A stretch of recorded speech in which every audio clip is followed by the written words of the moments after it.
Coucou, coucou, coucou, coucou, c'est Sona et on se retrouve pour une nouvelle vidéo ASMR. J'espère que vous allez bien. Aujourd'hui, vidéo un petit peu différente peut-être. J'ai récemment obtenu des Vive Winds qui sont les contrôleurs de l'HTC Vive, le casque de réalité virtuelle.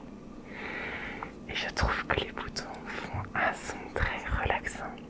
Donc, je vais faire une petite vidéo où on va tapoter sur ces boutons. Et je vais vous expliquer pourquoi j'ai ces petites manettes. On va commencer par mettre la dragonne, très important. Toujours privilégier la sécurité. Et de une.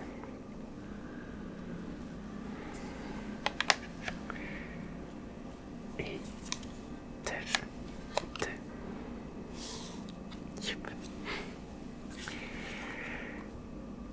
Je crois pas que ce soit des contrôleurs qui soient très appréciés. Mais par contre, je les trouve assez satisfaisants en main. Et j'adore le cliquetis et la sensation de cette cachette.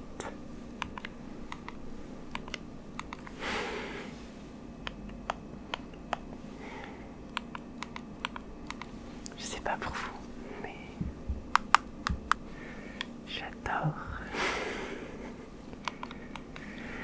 Pourquoi je me retrouve avec des Vive Wind, le nom de ces petites manettes.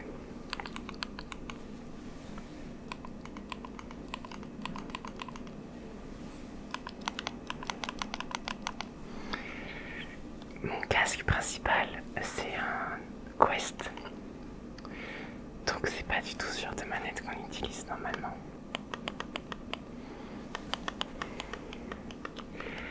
Mais j'ai récemment investi dans un setup de full body tracking. Pour ceux qui ne savent pas, en gros dans VRChat, c'est des petits trackers qui vous permettent d'avoir les mêmes mouvements de votre corps dans le jeu. Ce qui inclut les pieds, les jambes, alors que de base ça fait que la tête et les bras et ça simule le reste du corps. Le truc étant que pour ça, il y a différentes options, mais celle qui est souvent citée comme la plus précise, c'est les trackers officiels d'HTC, la solution la plus chère. Heureusement maintenant les prix commencent un peu à baisser si vous allez dans tout ce qui est occasion, ce qui a été mon cas. En cherchant bien et en attendant, on peut trouver des prix beaucoup plus abordables. On n'est pas obligé de payer une fortune. Cependant, ces trackers pour fonctionner, c'est une technologie avec de la lumière infrarouge et il faut des petits cubes.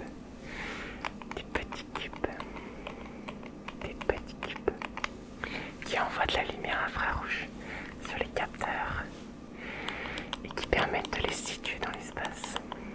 Mais ces petites boîtes, elles sont vraiment pas données, c'est très très cher pour ce que c'est. Il n'y a pas de concurrence ou très très peu. Et du coup, ils se font plaisir sur les prix. Je me suis rendu compte qu'acheter un pack avec tout le casque, le premier HTC, ces manettes et évidemment ces petites stations de base, ces petits carrés qui envoient la lumière infrarouge, c'était beaucoup moins cher que d'acheter seulement les petits carrés. Alors je me retrouve avec un nouveau casque vert et ces deux manettes. Ce qui est vraiment dommage, mais ce qui est aussi génial, c'est que ces manettes, vous pouvez aussi les utiliser comme tracker. Elles fonctionnent si vous arrivez à trouver un moyen de les attacher à vos pieds ou vos jambes. Ça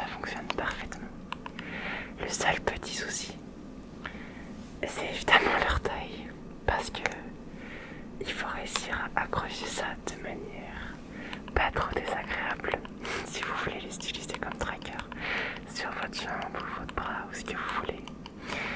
Et vous doutez bien que, bon, si je voulais faire le tracking du coude, il faudrait que j'ai le tracker comme ça par exemple. Ça limite un petit peu. Mais c'est une solution.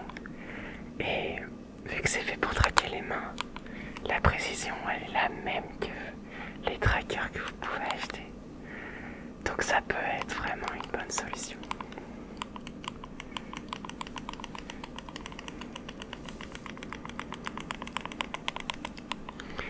Mais du coup quand j'ai reçu ces manettes, je trouvais qu'elles faisaient un son vraiment sympa. Et je me suis dit que je pouvais peut-être en faire une petite vidéo.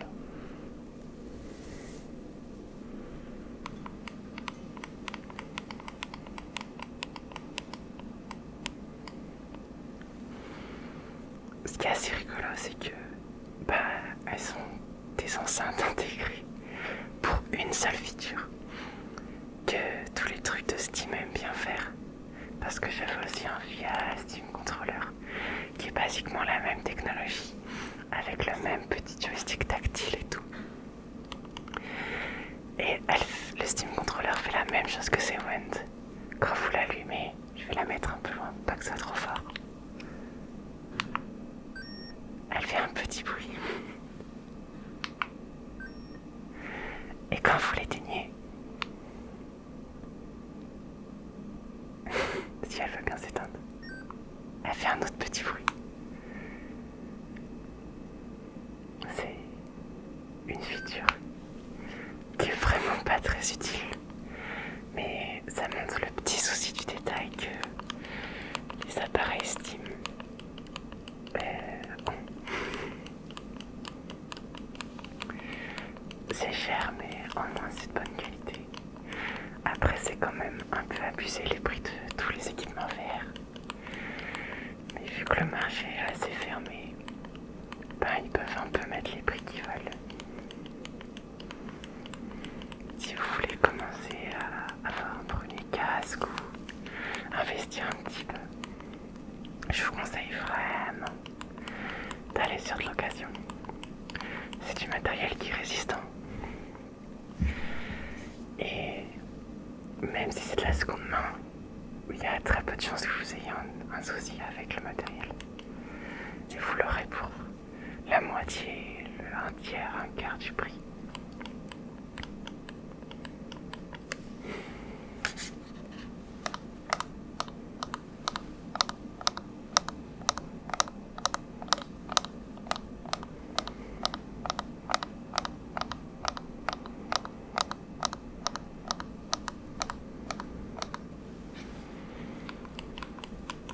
Dites-moi en commentaire ce que vous en pensez. Est-ce que vous jouez beaucoup à Verchat ou à des jeux VR? Je sais que j'avais un casque, un Quest, un petit peu comme tout le monde je pense. Enfin pas tout le monde a un Quest, je sais plutôt ce que je vais raconter après, qui est commun. C'est que je pense que la plupart des gens ont acheté leur casque VR. Souvent un Quest parce qu'il est plus abordable. On l'a utilisé quelques mois et ensuite on s'est un petit peu lassé. C'était un petit peu mon cas. Mais depuis un moment, je vais beaucoup sur Verchat. Et ça m'a donné envie d'investir un petit peu. Et je ferai peut-être des vidéos ASMR avec mon nouveau setup de full body tracking. Autant en profiter et vous en faire profiter.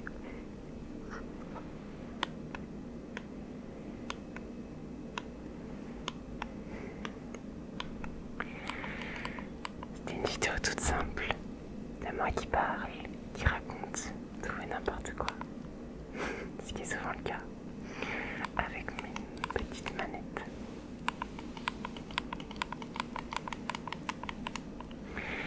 J'espère qu'elle vous aura bonne soirée, bonne nuit ou bonne journée. Et à bientôt pour une prochaine vidéo ASMR. C'était Sona.